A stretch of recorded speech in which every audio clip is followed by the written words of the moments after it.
Diesel commission बढ़ाने और VAT घटाने की मांग को लेकर 2 सितंबर को झारखंड के सारे पंप 24 घंटे के लिए बंद रहेंगे।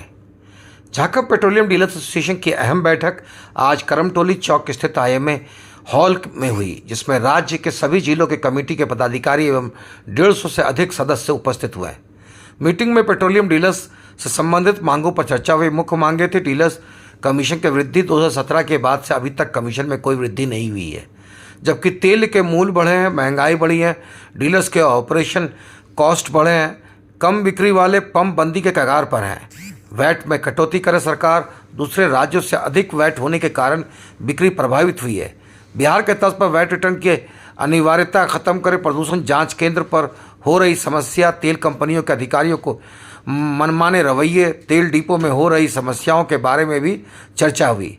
सर्वसम्मति से निर्णय लिया गया कि डीलर मार्जिन को लेकर राज्यपाल से मिलकर ज्ञापन सौंपा जाएगा। कल से डीलर और पंप कर्मी काला बिल्ला लगाकर विरोध प्रदर्शन करेंगे, जो कि 2 सितंबर तक चलेगा।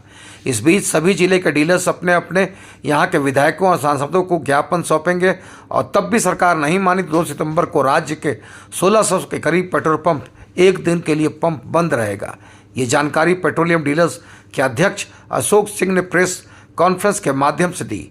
मौके पर उपस्थित थे शरद दुधानी, आलोक सिंह, राजन शाह, प्रमोद कुमार, मानस सिन्हा, विनीत लाल, कमलेश सिंह, नीरज भट्टाचार्य समेत अन्य डीलर। नहीं मालूम, तो इसीलिए आज के बैठक में जो निर्णय हुआ है कि कल से सारे पेट्रोल पंप काला बिल्ला लगाएंगे। अपना पहला प्रोटेस्ट सरकार के खिलाफ रखेंगे। काला बिल्ला लगा करके मालिक और कर्मचारी सारे लोग काला बिल्ला लगाएंगे, नंबर 1।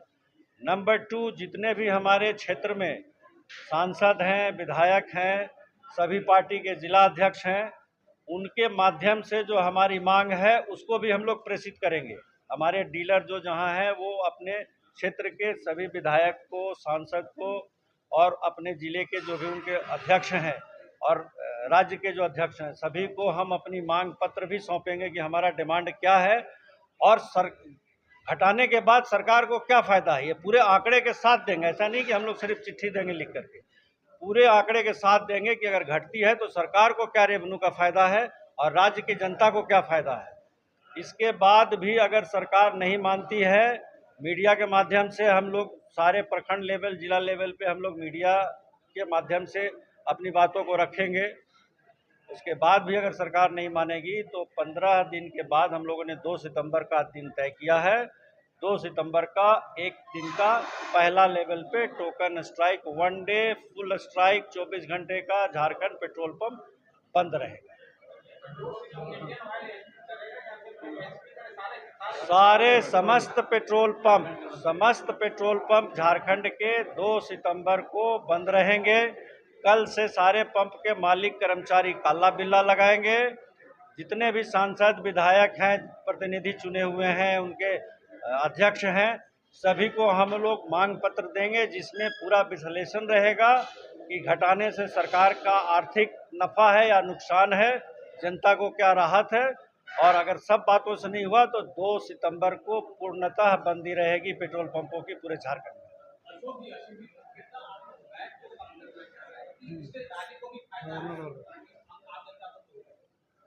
22% अभी है, उसको हम लोगों ने डिमांड दिया है 17% का। 5% का कमी का हम लोगों ने सरकार को कहा है।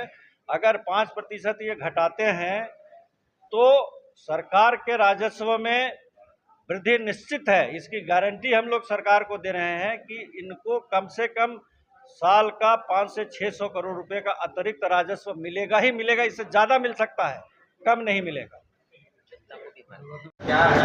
नमस्कार, आप सभी लोगों को स्वागत है। झारखंड पेट्रोलियम डीलर एसोसिएशन के तरफ से सभी प्रेस के बंधुओं का अभिनंदन करते हैं। आज पूरे प्रदेश के से डीलर यहाँ पे आए हैं और हम लोगों की जो मांगे थी उसी मांगों के समर्थन में आज ये बैठक हुई है। आपने देखा होगा कि एक बोर्ड लगा हुआ है सामने, तो 7 सूत्री हमारी डिमांड है, जिसमें पहला नंबर है वो केंद्र सरकार से संबंधित है, चूँकि वो हमारे मार्जिन से को लेकर के है। पिछले 7 वर्षों से हमारे मार्जिन में किसी भी प्रकार का इजाफा नहीं किया गया है, जबकि 7 साल में महंगाई आप लोग देख सकते हैं कि हर तरफ तरीके की महंगाई बढ़ी है, चाहे बिजली का बिल हो या स्टाफ का बिल हो, बैंक में पैसा गिनने का चार्ज हो। तो ये तरह तरह की चार्जेस पिछले 7 सालों में लगी है, लेकिन हमारा जो 7 साल पहले मिलता था वही आज भी है। तो केंद्र सरकार से हम लोग ये मांग कर रहे हैं और यहाँ के गवर्नर के माध्यम से, चूँकि गवर्नर केंद्र सरकार को रिप्रेजेंट करते हैं, तो उनके माध्यम से अपनी मांगों को प्रेषित करेंगे भारत सरकार के पास कि हमारी मांगों पर विचार करें और पेट्रोल पंप के जो डीलर्स हैं उनके मार्जिन को वो बढ़ाएं। जिस तरह से महंगाई बढ़ी है, बाकी चीज़ों में की कीमतें बढ़ी हैं, उसी तरह हमारा भी मार्जिन जो है बढ़ाएं। बाकी जो 6 मुद्दे हैं वो राज्य सरकार से संबंधित है। एक तो वैट से संबंधित मुद्दा है कि वैट हमारा झारखंड में पड़ोसी राज्यों की तुलना में ज़्यादा है काफ़ी। दूसरा है कि वैट का रिटर्न हम लोग जो जमा करते हैं उससे हम लोग मुक्ति चाहते हैं। बिहार सरकार ने अभी कुछ महीने पहले वहाँ के पेट्रोल पंपों को वैट से मुक्ति कर दिया है, वैट का रिटर्न दाखिल करने की ज़रूरत नहीं है। उसका गजट नोटिफिकेशन वगैरह भी सारा डिटेल्स हम लोगों ने यहाँ डिपार्टमेंट को दिया था। डिपार्टमेंट ने आश्वस्त किया था कि हम लोग भी इस तरह का प्रस्ताव पारित करके आप हम लोगों को भी मुक्ति कर देगी, लेकिन अभी तक उन्होंने किया नहीं है। तो वो एक मांग वो है। उसके बाद सरकारी बकाया जो पेट्रोल पंपों पर अनियंत्रित कह सकते हैं, सरकारी बकाया पे कोई नियंत्रण नहीं है। जिला प्रशासन हो, डीसी हो, एसडीओ हो, पुलिस विभाग हो, सभी लेते हैं, लेकिन पैसा 3 महीना, 2 महीना, 4 महीना कब देंगे इसका कोई गारंटी नहीं है। और पेट्रोल पंप वालों को चूँकि खरीदना पड़ता है अग्रिम भुगतान करके, इन्हें कोई किसी भी प्रकार की कोई उधारी मिलती नहीं है।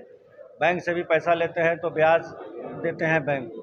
तो उसके बाद भी सरकारी बकाया को लेकर के हम लोग बार बार सरकार से आग्रह करते हैं कि भाई इसका एक रूटीन पेमेंट का तरीका आप अख्तियार करिए कि 15 दिन में आप इसकी भुगतान का व्यवस्था करिए, 20 दिन में करिए, जो भी करिए, एक टाइमलाइन इसका होना चाहिए। ये अनलिमिटेड नहीं होना चाहिए कि जब होगा तो हम देंगे। और बकाया अगर ज़्यादा तगादा करने लगते हैं तो उल्टा पंप वाले को धमकाते भी हैं, डराते भी हैं। तो दोनों तरफ से करते हैं, ये उचित नहीं है। तो यही सब मुद्दों को लेकर के था जो आज बैठक हुआ है। और इस बैठक में जो वैट का इशू है, ये पिछले 8-9 वर्षों से हम लोग इसकी लड़ाई लड़ रहे हैं। रघुवर दास जी के समय में वैट की बढ़ोतरी हुई थी, 18% से बढ़ा करके 22% वैट रघुवर दास जी के सरकार के समय हुआ था, जो आज भी जारी है। और हम लोग बार बार आंकड़ा दे रहे हैं सरकार को। आप लोगों को याद होगा कि 21 दिसंबर 2021 को भी अपनी मांगों के समर्थन में 1 दिवसीय बंदी हम लोगों ने किया था पूरे प्रदेश में। लेकिन उसके बावजूद भी सरकार को समझ में नहीं आया कि जो पेट्रोल पंप एसोसिएशन डिमांड कर रहा है वो राज्य हित में है, जनहित में। हम जो मांग कर रहे हैं कि कीमतें घटाने के बाद अगर वो वैट में 5% की कमी करते हैं, 17% पे कर को लाते हैं, तो जनता को तो जो राहत मिलनी है वो मिलेगी। राज्य सरकार के खजाने में भी अतिरिक्त राजस्व आएगा। ये आंकड़ा हम लोग लगातार लिखित रूप से दे रहे हैं। आप लोगों को भी, हम मीडिया के बंधुओं को भी आंकड़ा हम मुहैया करा देंगे कि जिस प्रकार से जो बड़े ग्राहक हैं, बड़े कंज्यूमर, आजकल आप लोगों को पता है कि BCCL, CCL अब कोलेरियाँ अपने से नहीं चला रही है, वो सब आउटसोर्स कर दिए।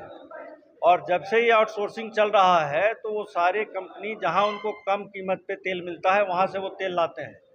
और आज आप कह सकते हो यूपी मुगलसराय से डीजल ला रहा है। नायरा जो प्राइवेट कंपनी है, जिसको पहले आप लोग SR के नाम से जानते थे, अभी नायरा हो गया है।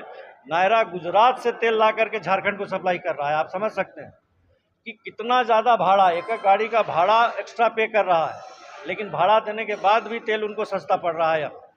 और इस क्वार्टर में, ये जो इस फाइनेंशियल ईयर का अप्रैल, मई, जून, ये 3 महीने के अंदर में दूसरे प्रदेशों से इंपोर्ट जो हुआ है वो तकरीबन 1,10,000 किलो लीटर ये बड़े ग्राहक जो हैं इतना डीजल बाहर से लेके आए हैं। उसमें रिलायंस भी है, उसमें नायरा भी है, उसमें इंडियन ऑयल भी है, उसमें भारत पेट्रोलियम भी